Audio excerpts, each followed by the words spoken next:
اس میں شک نہیں کہ انسان خطا کا پتلا ہے۔ رب تبارک و تعالی نے اپنے انبیاء اور رسولوں کو خطا سے پاک رکھا ہوا ہے، اسی لیے انہیں معصوم عن الخطا کہا جاتا ہے، یعنی خطا سے ان کو بچا لیا گیا، رب تبارک و تعالی نے ان کو محفوظ فرما دیا۔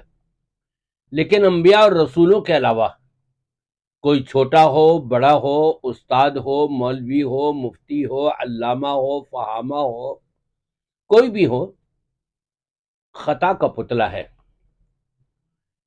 آپ دیکھیں، انسان جب کسی کے بارے میں کوئی ایسی غلطی کرتا ہے تو اگلا ناراض ہو جاتا ہے، اور ناراض بھی ایسا ہوتا ہے اگلا انسان کے صدیوں گزر جاتی ہیں، بات چیت تک کی بند ہوتی ہے، دیکھنا گوارا نہیں کرتے،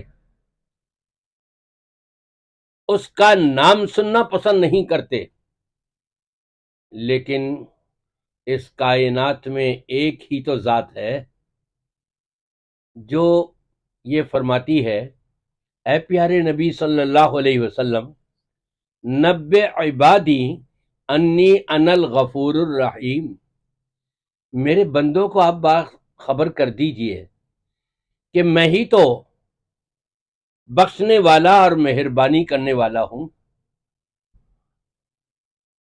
تمہاری بخشش بھی اور مہربانیاں بھی۔ مہربانی کیسی؟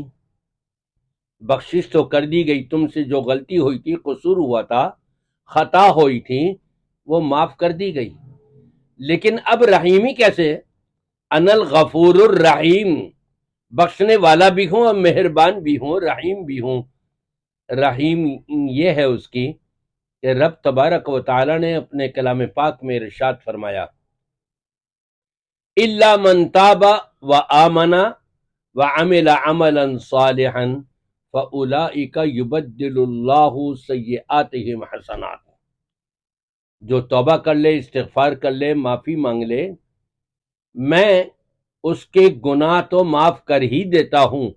لیکن رحیمی رب تبارک و تعالی کی دیکھیں کہ رب العالمین کی بارگاہ میں جتنے اس نے گناہ کیے تھے، سینکڑوں میں ہوں، ہزاروں میں ہوں، لاکھوں میں ہوں، اربوں خربوں کے اندر ہی کیوں نہ ہو، رب العالمین فرماتا ہے جتنی نافرمانی تم نے جس تعداد میں کی تھی، اسی تعداد کے اندر تمہاری توبہ کی وجہ سے، تمہارے استغفار کی وجہ سے، تمہارے معافی مانگنے کی وجہ سے، معاف کرنے کے ساتھ ساتھ میں اتنی ہی تعداد میں تمہارے کھاتے میں نیکیاں لکھوا دیتا ہوں۔ اللہ اکبر، یہ ہے اس کی رحیمی۔ اسی لیے رب العالمین فرماتا ہے، نبئ عبادی انی انا الغفور الرحیم، اے پیارے نبی صلی اللہ علیہ وسلم، آپ میرے بندوں کو باخبر کر دیجئے میں بخشنے والا بھی ہوں اور میں مہربانی کرنے والا بھی ہوں۔ ایک بڑا شخص آتا ہے نبی پاک صلی اللہ علیہ وسلم کی خدمت میں، چاہتا ہے کہ میں بھی آپ کے ہاتھ پر ہاتھ رکھ کر کے بیعت کر لوں۔ آگے ہاتھ بڑھایا نبی کے سامنے، اور نبی نے جیسے اپنا ہاتھ آگے بڑھایا، اس نے اپنا ہاتھ پیچھے کر لیا۔ پوچھا گیا ایسا کیوں؟ کہا جی میری ایک شرط ہے پہلے، اور وہ کیا؟ میں بڑا گناہ گار ہوں، بڑا پاپی ہوں، بڑا سیاکار ہوں، بڑا خطا کار ہوں۔ کون سا گناہ ہے جو میں نے نہ کیا ہو؟ انبار لگا ہوا ہے گناہوں کا، پہلے یہ بتائیے میرے اس توبہ کرنے پر، میرے اس عہد و پیما کرنے کے اوپر، کیا میرے پچھلی زندگی کے سارے گناہ معاف ہو جائیں گے؟ فرمایا ہاں ہاں، سارے کے سارے معاف ہو جائیں گے۔ اور رب تو قرآن پاک میں فرما رہا ہے صرف معاف ہی نہیں، معاف بھی کر دوں گا اور اتنی تعداد میں نیکیاں بھی لکھوا دوں گا۔ یہی تو ہے غفور الرحیمی۔ اس لیے ہمیں چاہیے کہ ہم رب تبارک و تعالی کی بارگاہ میں معافی مانگتے رہا کریں۔ نبی پاک صلی اللہ علیہ وسلم نے بشارت دی، اچانک آپ تشریف لائے، صحابہ کرام بیٹھے ہوئے تھے، پوچھا کیا تم اللہ کو واحد مانتے ہو کہ اللہ کے سوا کسی اور کی عبادت نہیں، اور مجھے یعنی محمد صلی اللہ علیہ وسلم کو اللہ کا رسول مانتے ہو؟ سب نے گواہی دی جی ہاں بالکل ایسے ہی۔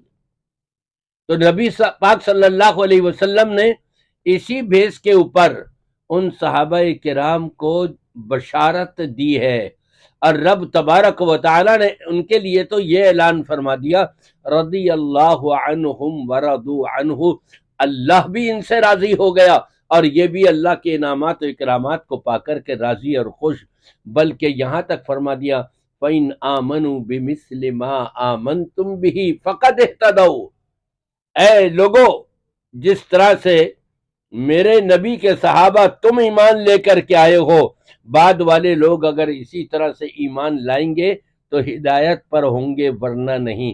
ان کو معیار بنا دیا، صحابہ کرام کو ان کی رضا کا بھی اعلان کر دیا اور ان کا مقام بلند و بالا کر دیا۔ یقیناً ہم بھی اگر اللہ کی بارگاہ میں توبہ اور استغفار کرتے رہیں، اللہ ضرور معاف بھی کرے گا اور ہمارے مقام کو بلند بھی فرمائے گا۔